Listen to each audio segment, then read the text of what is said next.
Cái này thì hắn rong ép từ đầu lé cái này. Kira, bor gitu ya. Cái bột phôi đồ này. Đơn giản. Bên này hoặc về cái này. Hay là cái rằng o. Đấy thì cái điện không thế rồi.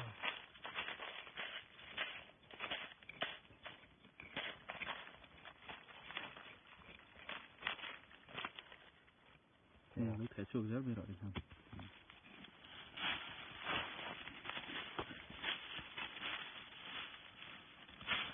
Rong ép từ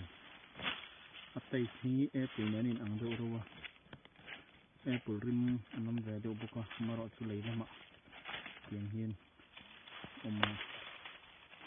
không nắm bằng khác. Xong rồi.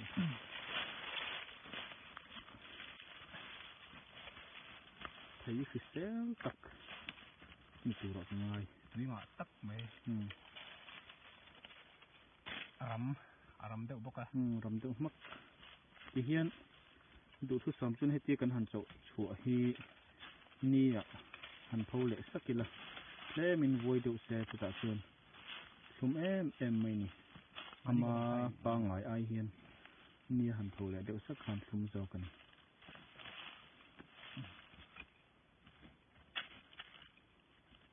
nó bị cay nhiệt về đây ạ phải chụp lên xong rồi thì loại thì để nuôi khăn lộn nuôi lên nuôi mà rắm em mày hay cái kia hành sổ rong con hiến thì mục mày thì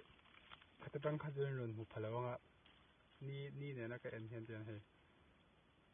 เป็นที่ไงกันเตียงว่าหลังจังเดี๋ยวตุ้ยในอภัยตำมันเตียงเสียดเตียงนี่คาราเห็นเตียงหลังจังเตียงแก่เฮียนว่าเฮียนกันซิลฟ้ายากอร์ตีกันเวลาส่วนไอ้ไทยจนแม่คู่ชูงจูนี่ชูเฮ็ดลำปังให้จงเห็นเฮ็ดลำปังให้จงติดเราจงเด็กกันติดเราติดกันเตียงอะไรเราไอ้ชิ้นน้อง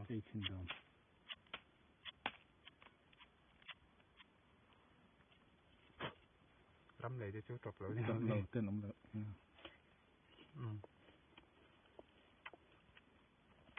จริงๆเนี่ยชุ่มมั้งกอร์เวลเฮียนี่ปันดูตุกเวลตัวเนี่ยชุ่มเดียวเห็นที่เส้นเดียวทักก็มาบัดปันเดียวกันจะจนให้มีวาร์เฮียตามวาร์ที่เวลทักตัวเนี่ยที่คนเส้นเดียวนักตุ๊ชรำได้จุดเต้นน้ำเลยเต้นน้ำเลยไอ้เลยถ่ายไว้ก่อนเนี่ยเลยถ่ายจังอ่ะเจ้าถูกขันเนี่ยเต้นน้ำเลยสมสิ้นตื้อไปจำตัวก็ตื้อตกลงครับ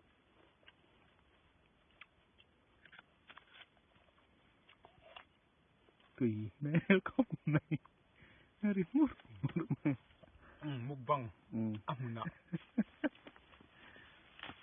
คักตีที่เด็ดทั้งเจ้าเนี่ยโดนรู้มั้งไงมังมีที่น่าอีกคนเกี่ย